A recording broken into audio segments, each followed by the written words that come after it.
If I were to ask you the question, how financially self-aware are you? How would you answer that? Do you know how much you're worth? Do you know how much is in your checking account? How much you have saved for retirement? What about your debts? Do you know how much you owe? And what interest rates you're paying on those? Do you know how long it's going to take you to pay those back? How about spending habits? Do you know how much you spend in a day, a week, a month? You may have had some answers to some of these questions, but maybe not all of them. Maybe you know how much is in your checking account, but you don't like thinking about your debts, so you don't know how much you owe, you don't know how long it's going to take you to pay back. We all have various levels of financial self-awareness, and for different reasons. But most people, with at least a baseline understanding of their finances, understand the importance of living within your means and saving for your future. So why then is it still so hard for so many people to do this? Despite our best intentions, saving for the future often ends up falling by the wayside in favor of more instant gratification. You only live once, people say, that YOLO culture. Or you could die tomorrow, so why not live today? That's another one. These are all common rationalizations for making bad financial decisions. So while it's true you could die tomorrow, there's an even better chance that you'll probably live tomorrow and continue living for many more tomorrows and many more years. But again, most people know this to be true too. So why is it still so hard for people to make better financial decisions for the betterment of their future? Maybe it's because they've yet to envision the future that they want. It's not that they haven't gotten where they want to go yet, it's that they don't know where they're going. They're driving blind. They haven't set a path. They don't know where the finish line is for them, so naturally, they don't know how to get there.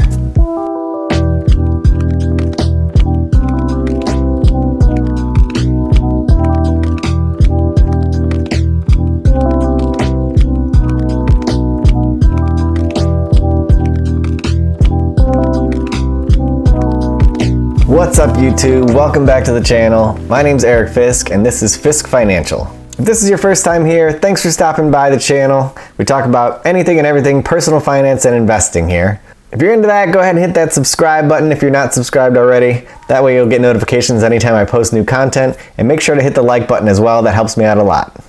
So we're talking financial self-awareness today. Now, what exactly is that? Being financially self-aware means that you're knowledgeable about your current assets, your liabilities, and also your spending habits. Self-awareness is something that many of us think we have, but few actually possess. Tasha Eurich is an organizational psychologist, and in her book she talks about self-awareness. Through a number of surveys, she finds that about 95% of people think they are self-aware, when in reality about only 10 to 15% actually are. This translates quite well to financial self-awareness too. While some people may be honest with themselves about being oblivious to finances, many more people think they have a handle on things and are actually spending a lot more than they have the means to support. For instance, how many of you watching this have ever gone to make a purchase with your debit card and you weren't sure if it was going to go through? You had no idea how much was actually in your account or if your recent transfer went through, and you sat there holding your breath as the cashier swiped the card. If that doesn't sound like you've probably still seen this role play out in a movie or a show that you watch. Ma'am, I'm sorry, your card was declined. What? Try it again. Believe it or not, this scenario is not all that uncommon. This kind of a scenario represents a lack of financial self-awareness. Now again, this isn't an uncommon occurrence for some people, but for some of you watching, it may seem a little extreme. So let's talk about another way that this manifests. This false perception of financial well-being often shows up for people when they get a new job, or they get a raise at their job, or a bonus. With a sudden influx of new wealth like this, we often assume that means we can now afford a much more glamorous lifestyle. So we go out and reward ourselves for our hard work, we go on a shopping spree, and just like that, that new money that we had, that influx of excess wealth, has just been spent. So often we go and reward ourselves like this unconsciously, and while you may have been able to afford it because of your bonus or raise or whatever it was, it opens the door for this kind of lifestyle creep that becomes unsustainable. I talk about lifestyle creep a lot in my videos, but I don't know if I've ever actually really defined it. So what I mean by this is lifestyle creep is kind of the steady increments of more that we're adding to our life. So you buy more things because you think it makes your life better and you can afford it at the time. But what if you lose your job suddenly? Or find out you hate your job and take another career that pays you less? Now after years of this lifestyle creep, you're living a lifestyle you can no longer afford. So you've become accustomed to this new lifestyle and can't see yourself living any other way. All the while your savings and retirement goals are taking a hit. So at this point you've probably been guilty of at least one of the things we've talked about here. And that's okay in some instances. We're not saying don't reward yourself for your hard work, but we want to make sure you don't lose sight while doing this and are putting at least equal effort towards your investment for the future. So how do you course correct? How do you get on the right path? Well, here's a couple ideas. The first thing you need to do is start writing down everything that you spend. And you don't have to literally write it down if that's pen and paper is not your thing. Maybe you use one card for everything, you use your debit card. You can use that transaction log to account for everything that you're spending.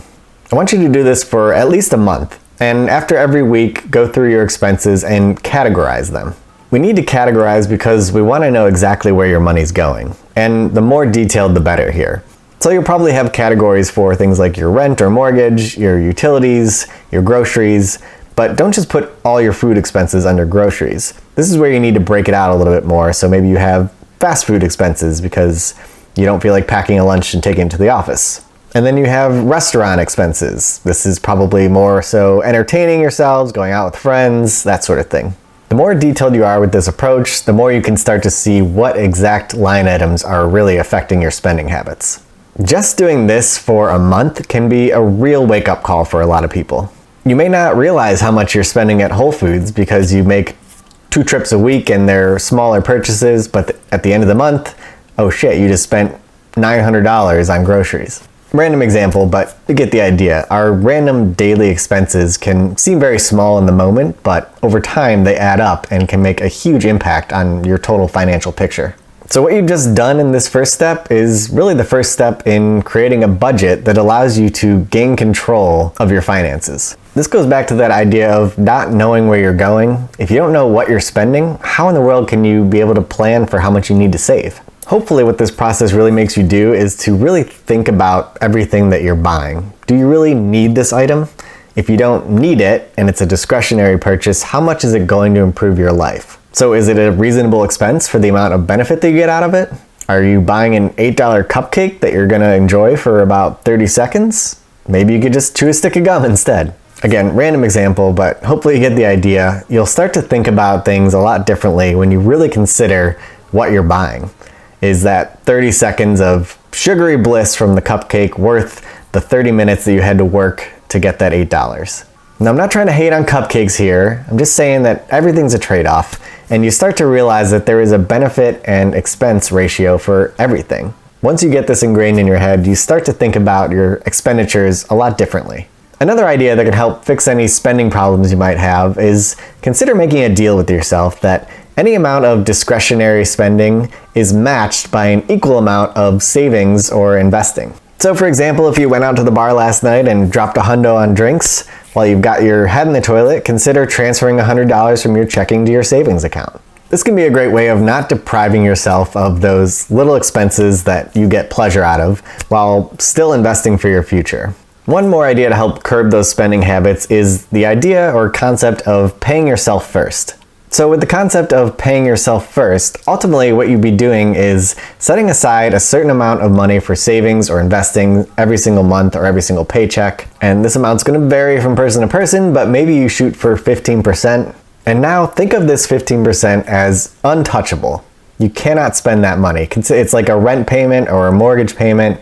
You have to pay that, otherwise you're out on the streets. That's the mentality you need to have. Then, with anything that's left over, you're allowed to spend that money on whatever you want.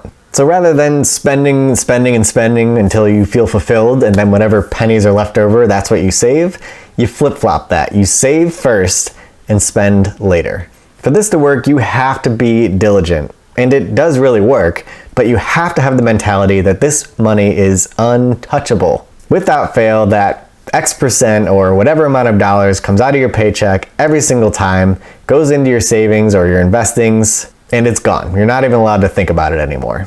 Chances are doing this won't even jeopardize your lifestyle at all. You'll just have a better idea of what you actually have to spend while still saving for your future. Alright, that's all I got for you today, guys. Hopefully you feel empowered to get out there and start saving. Make sure to like the video if you haven't already, guys, and check out my channel for more videos.